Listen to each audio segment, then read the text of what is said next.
yang baru. Darahmu menyucikan, pulihkan hatiku.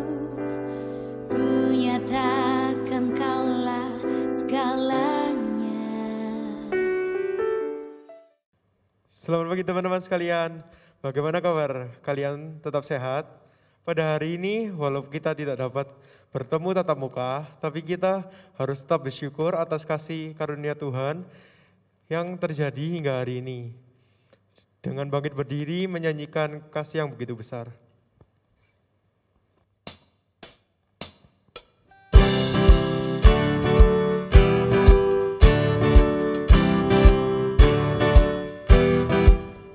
Kasih yang begitu besar, lebih kuat dari dosa. Kasih yang menemukanku, selamatkan dan pulihkanku.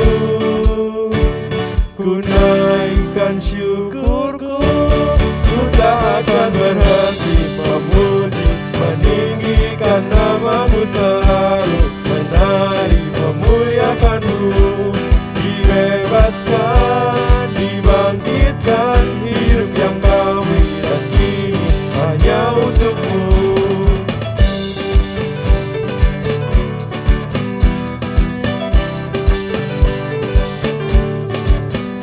Kasih yang begitu besar, lebih kuat dari dosa. Kasih yang menemukanku, selamatkan dan pulihkanku.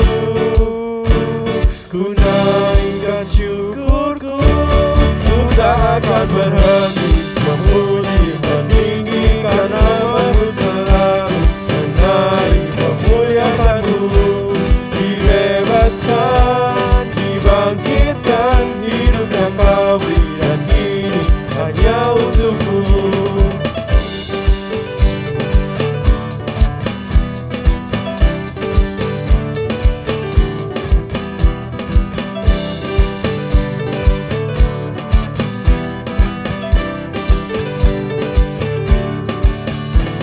Ku naikkan syukurku,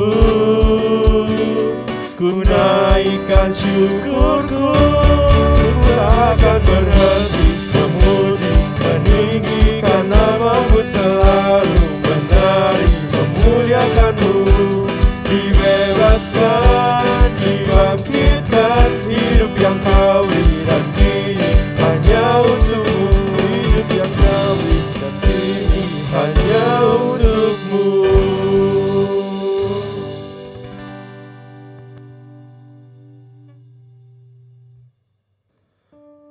Teman-teman, di awal bulan dan minggu yang baru ini banyak sekali kegiatan-kegiatan yang kita lakukan. Terkadang hal-hal yang kita lakukan tidak luput dari dosa. Maka dari itu, saya mengajak teman-teman sekalian untuk berdoa meminta ampun kepada Tuhan atas segala dosa yang kita lakukan, sengaja maupun tidak sengaja. Teman-teman, mari kita berdoa. Ya Tuhan, ampunilah segala dosa yang kami lakukan pada minggu dan bulan-bulan yang lalu. Maafkanlah kami atas segala dosa yang kami lakukan maupun sengaja ataupun tidak sengaja. Ya Tuhan, ajarilah kami untuk hidup kudus.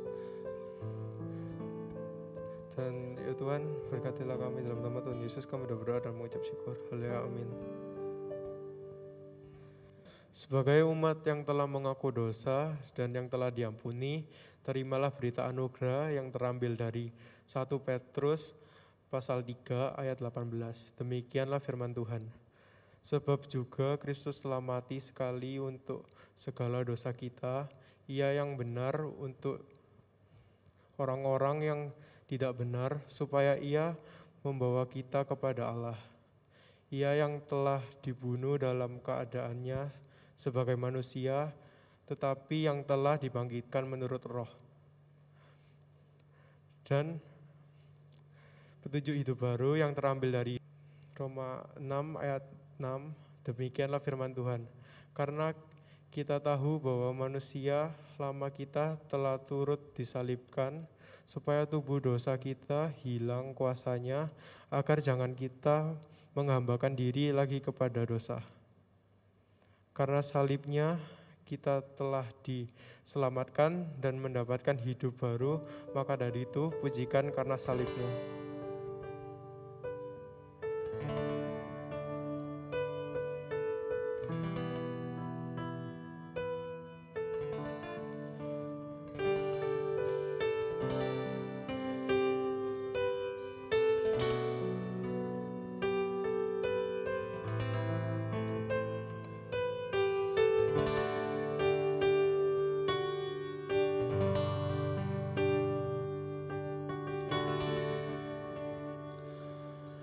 Hanya Kau Tuhan di hidupku, Kau berikan hidup yang baru. Darah-Mu menyucikan, pulihkan hatiku. Ku nyatakan Kaulah segalanya. Engkaulah sumber pengharapan, kuasa-Mu sanggup menyembuhkan. Jiwaku pun berserah hanya kepadamu, Yesus, Kaulah segalanya. Karena salib-Mu ku hidup, karena salib-Mu ku menang. Engkau yang berkuasa sanggup untuk melakukan mujizat-Mu. Karena salib-Mu ku hidup, karena salib-Mu ku menang. Engkau yang berkuasa sanggup untuk melakukan mujizat-Mu.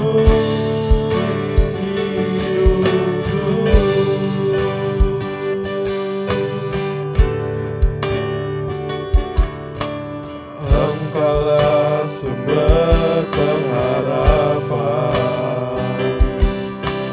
kuasa-Mu sanggup menyembuhkan. Jiwaku pun berserah hanya kepadamu, Yesus, Kaulah segalanya. Salib-Mu ku hidup, karena salib-Mu ku menang. Engkau yang berkuasa sanggup untuk melakukan mujizat-Mu. Karena salib-Mu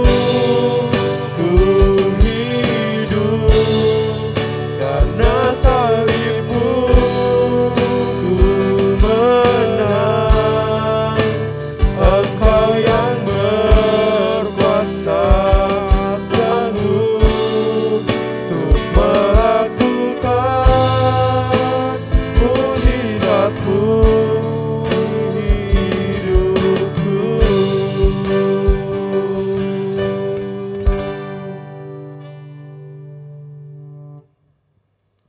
Teman-teman, pada hari ini kita belajar tentang menyangkal diri dan memikul salib. Firman Tuhan hari ini mengajarkan bagaimana kita harus memahami harga yang dibayar untuk menjadi pengikut Tuhan Yesus. Mari kita menyanyikan lagu Aku Milik-Mu, Yesus Tuhanku.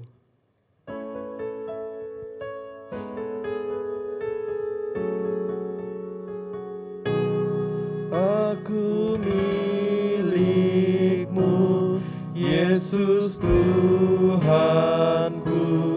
ku dengar suara-Mu. Ku merindukan datang mendekat dan diraih oleh-Mu. Raih daku dan dekatkanlah pada kaki salib-Mu. Raih daku, raih dan dekatkanlah ke sisi-Mu Tuhanku. Aku hamba-Mu, Kau sucikanlah oleh kasih kurnia. Hingga jiwaku memegang teguh kehendak-Mu yang mulia. Raih daku dan dekatkanlah pada kaki salib-Mu. Raih daku, raih dan dekatkanlah ke sisi-Mu Tuhanku. Sungguh indahnya walau sejenak beserta-Mu Allahku. Dalam doaku sungguh akrabnya bersekutu dengan-Mu. Raih daku dan dekatkanlah pada kaki salib-Mu.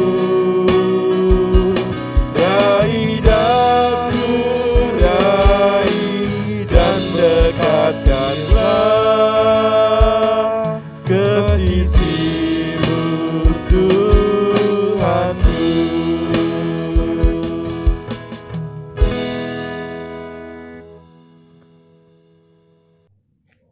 Shalom teman-teman yang terkasih dalam Tuhan, sungguh bersyukur kita boleh bersama-sama mengikuti ibadah online di minggu ini.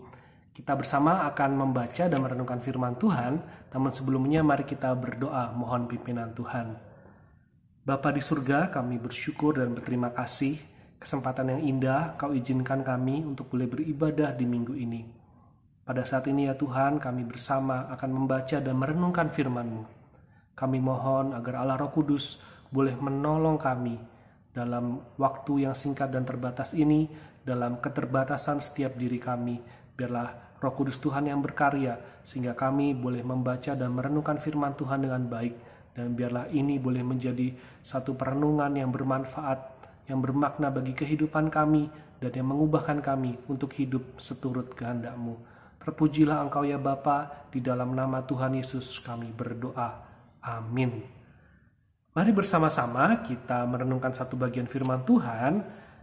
Saya akan membacakan dari Injil Matius pasal yang ke-16 ayat yang ke-24. Kita bisa buka Alkitab kita dan kita biarkan Alkitab kita terbuka untuk kita nanti juga boleh melihat akan keseluruhan konteks dari bagian ini. Matius pasal 16 ayat yang ke-24. Lalu Yesus berkata kepada murid-muridnya, "Setiap orang yang mau mengikut Aku, ia harus menyangkal dirinya, memikul salibnya, dan mengikut Aku. Setiap orang yang mau mengikut Aku, ia harus menyangkal dirinya, memikul salibnya, dan mengikut Aku." Teman-teman, apa sih yang kita pikirkan tentang kekristenan? Apa itu kekristenan? Bagaimana kita menjalani kehidupan kita sebagai seorang Kristen? bagaimana kita menjalani kehidupan kekristenan kita. Ini adalah hal yang penting yang harus kita maknai dengan benar, yang harus kita pahami, karena menjadi seorang Kristen itu bukan sekedar kita berdoa kepada Tuhan Yesus. Menjadi seorang Kristen bukan juga sekedar kita beribadahnya di gereja, tetapi lebih dari itu, menjadi pengikut Kristus adalah merupakan satu jalan kehidupan yang kita jalani di dalam Kristus sebagai orang-orang yang telah ditebus, sebagai orang-orang yang terus mengalami pengudusan, sehingga kita pun kelak boleh disempurnakan di dalam Kristus. Bagian ini yang Yesus sampaikan ini, itu ditulis oleh Matius setelah ia mencatat pengakuan dari Simon Petrus. Kalau kita melihat di perikop pasal 16 ayat 13-20, di situ judulnya pengakuan Petrus. Pada waktu itu Yesus bertanya kepada murid-muridnya, "Menurut kalian, aku ini siapa?" Lalu dengan yakin Simon Petrus menjawab, "Engkau adalah Mesias, Anak Allah yang hidup." Wow, dengan yakin ia percaya bahwa Yesus itu bukan hanya gurunya, tetapi Yesus adalah Mesias. Tetapi ternyata Simon Petrus ini belum mengerti sepenuhnya tentang Mesias itu. Ia hanya memahami Mesias itu adalah raja, sama seperti Daud, sama seperti Salomo, yang memiliki pemerintahan, yang memiliki pasukan perang, yang memiliki wilayah kekuasaan, hanya sebatas itu. Dia tidak memahami bahwa Mesias itu datang untuk menyelamatkan manusia. Mesias itu datang untuk menderita, bahkan untuk mati bagi manusia. Nah, ketika Yesus juga menjelaskan bahwa Mesias harus mati, harus menderita, di Matius pasal 16 ayat yang ke-23, ayat yang ke-22, Petrus berkata, "Tuhan, kiranya Allah menjauhkan hal itu sekali-kali takkan menimpa engkau." Wah, Petrus sebagai murid yang benar-benar yakin terhadap Yesus sebagai Mesias, Petrus berharap yang terbaik bagi gurunya, ya kan? Petrus bilang, "Tuhan, jangan sampai Mesias itu menderita. Mesias nanti yang akan memimpin Israel, yang akan membawa kemenangan pada Israel." Tetapi Yesus berkata, "Enyahlah engkau iblis." Wah, Petrus yang tadi dipuji dibilang, "Engkau benar bahwa engkau meyakini aku sebagai Mesias." Sangat benar itu Petrus. Tetapi ketika Petrus bilang, "Jangan sampai Mesias menderita," Yesus mengatakan, "Enyahlah engkau iblis." Petrus dikatakan iblis. Karena apa? Karena Petrus hanya memikirkan apa yang ada dalam pikirannya. Ia tidak memikirkan rencana Allah. Nah, sehingga ketika Yesus menegur Petrus, ia juga memberitahukan kepada murid-muridnya yang lain, "Kalau engkau mau jadi muridku, kalau engkau mau ikut aku, engkau harus menyangkal diri, memikul salib, lalu ikut aku."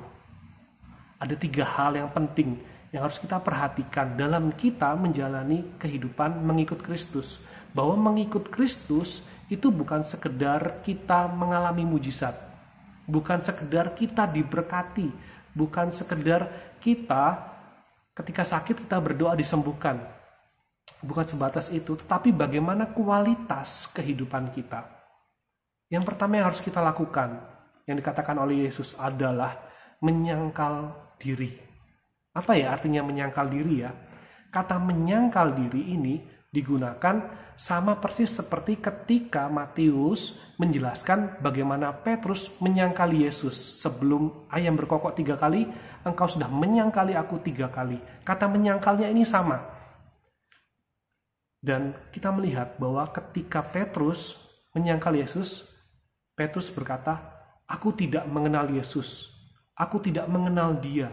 Aku tidak mengenal dia." Petrus menyangkal Yesus. Tetapi bagaimana dengan kita menyangkal diri kita? Artinya kita bilang, "Aku gak kenal diriku. Aku gak mau tahu tentang diriku." Itulah yang seharusnya kita lakukan ketika kita menyangkal diri. Maksudnya, kita harus berkata tidak pada diri kita. Kita harus berkata tidak pada ego kita. Kita harus berkata tidak pada kepentingan diri kita, tetapi kita sebaliknya berkata iya kepada pimpinan Allah. Kita mengizinkan Allah yang memimpin kehidupan kita. Kita mengizinkan Allah yang terus berkarya, yang membawa dan mengarahkan, mengatur kehidupan kita. Ketika kita menyangkal diri, kita berdoanya bukan Tuhan aku ingin ini, aku ingin itu. Tetapi kita berdoa, ya Bapa, bukan kehendakku yang jadi, tapi biarlah kehendakmu yang jadi. Menyangkal diri, tidak mencari kepentingan diri sendiri. Menyangkal diri, tidak mencari puji-pujian, tetapi dengan rendah hati, melihat kepentingan bersama, melihat kepentingan yang Allah inginkan. Jadi ketika kita menyangkali diri, kita mengutamakan Allah, bukan diri sendiri. Namun sayang, di hari ini dengan berbagai macam platform media sosial, ya Instagram, TikTok, YouTube, dan lain sebagainya, ada Clubhouse yang baru saat ini, manusia itu ingin didengarkan, ya, ingin disukai, ingin diberi perhatian, sehingga sangat senang ya kalau mendapatkan like, tapi nggak senang kalau dapat komentar yang buruk, ya, sehingga banyak orang bisa menggunakan fitur menonaktifkan komentarnya. Nah, itulah yang terjadi di dunia ini. Banyak orang nggak mau menyangkal diri, hanya mementingkan diri sendiri. Nah, tapi ketika kita menyangkal diri, bukan berarti kita nggak boleh main Instagram, bukan berarti kita nggak boleh main TikTok, bukan berarti kita nggak boleh bermain media sosial.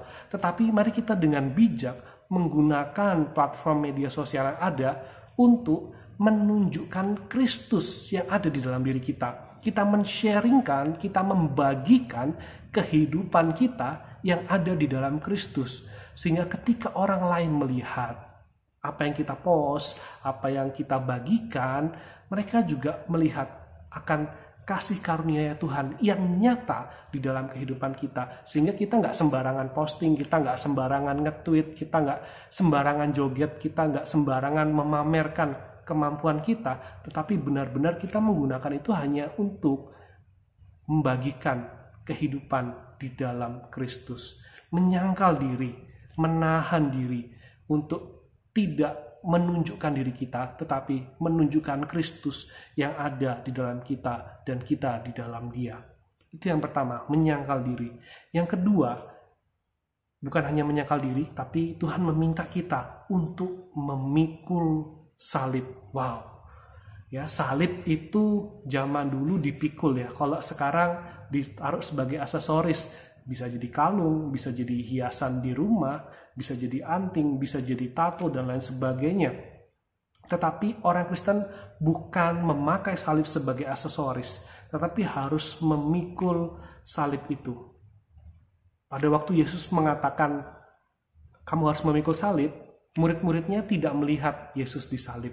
Tetapi mereka sudah mengerti bahwa salib adalah sesuatu yang berat, sesuatu yang memalukan, sesuatu yang harusnya dihindari. Tetapi Yesus berkata, kamu harus pikul salib. Memikul salib di sini berarti kamu harus siap mengalami hal yang paling buruk yang dapat terjadi atas diri kita karena kita mau ikut Kristus. Mungkin itu berupa penolakan dari teman-teman, mungkin kita dihindari, mungkin kita tidak mempunyai banyak teman, mungkin kita disepelekan, kita diremehkan.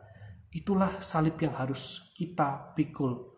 Mungkin kita nggak bisa sebebas teman-teman kita harus menjaga perkataan kita, nggak boleh ngomong kotor, nggak boleh yang macam-macam, nggak boleh seperti sebebas orang-orang dunia.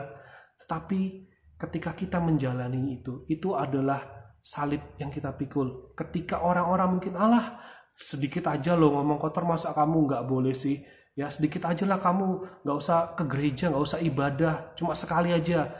Masa takut sih? Itu adalah salib yang harus kita pikul. Salib setiap orang berbeda-beda. Ya, ada yang mungkin dalam pekerjaannya kesulitan, dihambat karena ia seorang Kristen.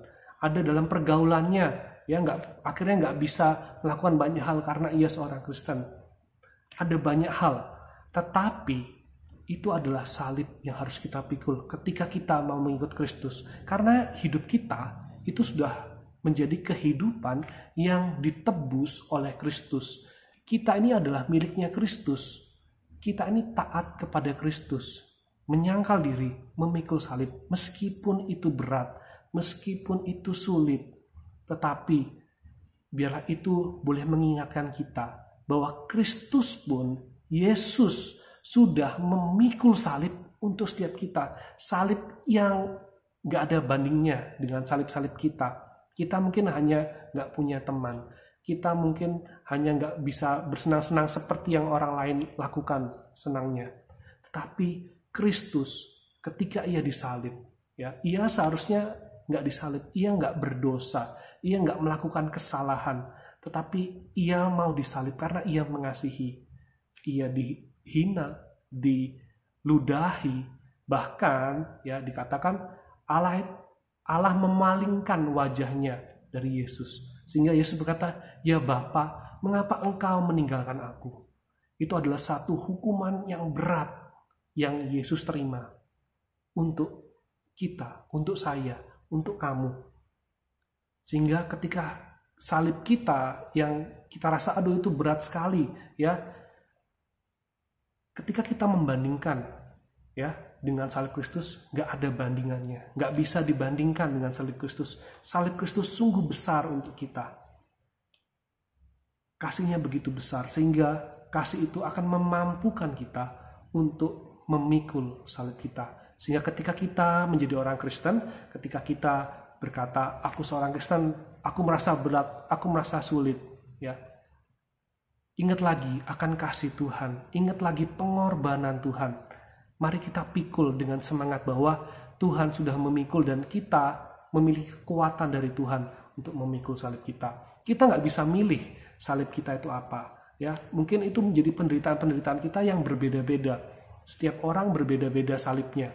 Tetapi itulah satu anugerah juga yang Tuhan berikan bagi kita ketika kita mungkin merasa menderita, artinya kita sedang mencicipi sedikit, secuil dari apa yang Tuhan alami. Ya, sehingga penderitaan kita itu bukan menjadi satu hal yang harus kita bangga-banggakan. Ini loh Tuhan, aku sudah menderita untuk Engkau. Bukan seperti itu. Tetapi Tuhan pun menghargai setiap perjuangan. Tuhan pun menghargai setiap penderitaan yang kita lakukan untuk Dia. Dan Tuhan juga tidak akan membiarkan kita untuk selama-lamanya menderita. Karena Tuhan sudah memberikan kehidupan kekal. Tuhan sudah memberikan dan menyiapkan sukacita surgawi untuk setiap kita. Sehingga kita dengan kekuatan dari Tuhan, kita bisa dan kita mampu untuk setia mengikuti Dia. Salib adalah harga yang harus dibayar oleh setiap murid Kristus. Kalau kita menderita karena Kristus, kita gak perlu merasa hebat, tetapi kita semakin rendah hati, kita semakin menyadari bahwa kita tak berdaya. Hanya kekuatan Tuhanlah yang memampukan kita. Menyangkal diri, memikul salib adalah harga yang harus dibayar untuk kita mengikut Yesus. Mengikut Yesus itu bukan berarti seperti bebek gitu ya, ngikuti satu gerombolan, ngikuti yang paling depan. Tidak seperti itu. Yesus ada di mana? Yesus ada di surga. Tetapi apa? Roh Kudus ada dalam diri kita. Sehingga kita tidak melihat ke depan, kita tidak melihat ke belakang, tetapi kita dipimpin di dalam kebenaran Allah. Tentu dipimpin dan dituntun oleh Alkitab, oleh firman Tuhan. Itulah yang menjadi teladan kita, yang menjadi pedoman kita dalam kita mengikut Tuhan. Mengikut Tuhan itu gak harus menjadi seorang yang belajar di sekolah teologi, gak harus menjadi seorang yang full time di gereja, melayani di gereja, tidak seperti itu. Tetapi kita meneladani Kristus, kita mengikuti Yesus, artinya kita memiliki hati, kita memiliki kasih seperti yang sudah Tuhan Yesus tunjukkan, yang sudah Tuhan nyatakan kepada kita untuk kita bisa saling melayani, saling mengingatkan, saling menasehati, dan bisa memberitakan kasih Allah kepada semua orang. Jadi dalam kita mengikut Kristus itu bukan tentang apa yang kita lakukan, tetapi tentang untuk apa kita melakukannya, yaitu untuk memuliakan Tuhan. Dalam bidang apapun, menjadi apapun kamu itu, kita mengikut Kristus. Ya, bukan berarti kita nggak bisa terkenal. Ya, banyak pengikut Kristus yang terkenal. Bukan berarti kita nggak bisa kreatif. Banyak pengikut Kristus yang kreatif. Untuk itu, mari kita menemukan apa yang menjadi kekuatan kita, menjadi kelebihan kita, menjadi karunia yang Tuhan berikan bagi kita, dan kita gunakan itu sebaik-baiknya. Kita berusaha untuk kita melayani Tuhan, memuliakan Tuhan dengan kehidupan kita, melalui kehidupan kita. Apapun profesi yang kita jalani ya. Sekarang mungkin banyak yang masih sekolah. Mari kita menjadi pelajar-pelajar Kristen yang benar, yang berkenan di hadapan Tuhan, yang menjadi berkat bagi sesama. Nanti kalian juga akan bekerja ya. Mari jalanilah profesimu sebagai seorang pengikut Kristus. Ketika kamu berkeluarga juga, mari pimpin keluargamu hidup di dalam Kristus. Dan apapun yang kita kerjakan, kita melakukannya untuk Tuhan Yesus. Karena Tuhan Yesus adalah yang termulia. Kemuliaan Allah itu harus dimulai dari kita mempunyai sikap hati yang menyembah kepada Tuhan, yang tunduk, menyangkal diri, memikul salib, baru mengikuti Kristus. 3 hal ini bukanlah hal yang mudah, tetapi proses kita menjalani kehidupan kita seumur hidup kita, ya, sampai kita nanti berjumpa dengan Tuhan. Nggak mudah, tetapi mari kita mulai dari hal-hal yang kecil, dari hal-hal kebiasaan kita. Ya, mari kita menyangkal diri, bukan mementingkan diri kita. Mari kita menyangkal diri, ya, memikul salib. Apa yang berat bagi kita, ya? Mari kita membiasakan diri kita setidaknya untuk Tuhan, menyediakan waktu kita untuk Tuhan. Ambil waktu setiap hari, sejenak untuk membaca, merenungkan firman Tuhan. Aduh, aku gak bisa baca lama-lama. Ingat, bukan cuma tentang kamu gak bisa, tetapi Tuhan ingin kamu untuk semakin kenal dengan Dia. Bacalah firman Tuhan, renungkanlah firman Tuhan. Ya, itu akan menjadi kekuatan bagimu, menjadi kebiasaan yang baik, yang akan menolong kamu ketika kamu mungkin dalam pergumulan. Ada firman Tuhan yang selalu menguatkan, ada firman Tuhan yang selalu mengingatkan, ada firman Tuhan yang selalu memperbaiki kehidupan kita. Ya, dan firman ini mengingatkan kita bahwa kalau kita mau jadi murid Yesus, bahwa kita mau jadi murid Kristus, kita bukan hanya melihat akan kehebatan Kristus, kita bukan hanya melihat akan mujizat yang Tuhan Yesus lakukan, kita bukan hanya melihat akan berkat-berkat yang sudah Tuhan sediakan bagi kita, tetapi ingat, menjadi pengikut Kristus artinya kita harus menyangkal diri kita, memikul salib kita, dan kita berjalan mengikut Yesus, meneladani kehidupan Yesus, memiliki hati seperti hati Yesus yang mengasihi dan melayani sesama. Jangan menjadi orang Kristen dengan harapan, semuanya nanti Tuhan berkati, semuanya lancar. Ya, tetapi mari kita menjadi orang Kristen yang benar-benar orang Kristen yang mau berjuang, orang Kristen yang mau memuliakan Tuhan melalui kehidupan kita. Tuhan Yesus berkata, setiap orang yang mau mengikut aku, ia harus menyangkal dirinya, memikul salibnya, dan mengikut aku.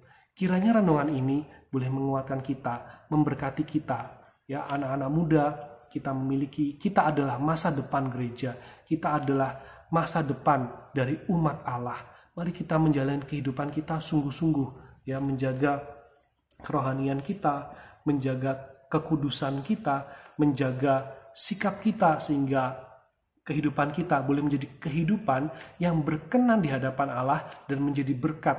Ya, kalau kalian cita-citanya jadi apapun, kerjakan itu dengan sungguh-sungguh, lakukanlah dengan benar, ya, dan itu akan menolong kalian dan akan membuat kalian melihat akan tangan Tuhan yang selalu menopang, tangan Tuhan yang selalu memberi kekuatan dalam diri kalian. Mari kita menjadi murid-murid Kristus yang menyangkali diri kita, yang mau membayar harga, yang mau berkorban untuk memuliakan Tuhan. Mari kita berdoa. Kami bersyukur ya Tuhan untuk firman-Mu yang boleh mengingatkan kami bahwa menjadi orang Kristen itu bukan menjadi orang Kristen yang gampangan, tetapi bagaimana kami menjadi orang Kristen yang sungguh-sungguh berkualitas, yang sungguh-sungguh berjuang di dalam pengenalan kami akan Allah. Terima kasih untuk firman-Mu ini Tuhan. Tolong setiap kami, anak-anak remaja GKT Citra Raya maupun juga yang mendengarkan rekaman ini, video ini, kiranya Tuhan memberkati apapun yang kami kerjakan melalui media-media sosial, melalui tugas-tugas kami di sekolah, pekerjaan-pekerjaan yang kami lakukan. Biarlah itu semua boleh kami lakukan dengan sungguh-sungguh, boleh kami lakukan dengan benar di hadapan Tuhan, dan biarlah itu semua menjadi yang baik, yang harum, menjadi persembahan hidup kami untuk memuliakan Tuhan. Terima kasih ya Tuhan dalam pergumulan-pergumulan yang kami alami saat ini. Biarlah Tuhan yang menopang dan memberi kami kekuatan. Di dalam nama Tuhan Yesus kami berdoa. Amin. Tuhan Yesus memberkati.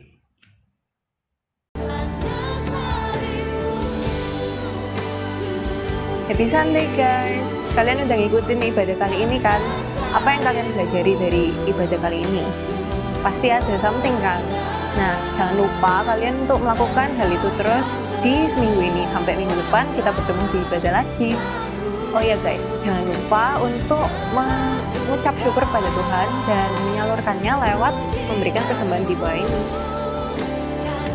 Jangan lupa kalian harus jaga kesehatan dan juga ikuti protokol dari pemerintah. See you again.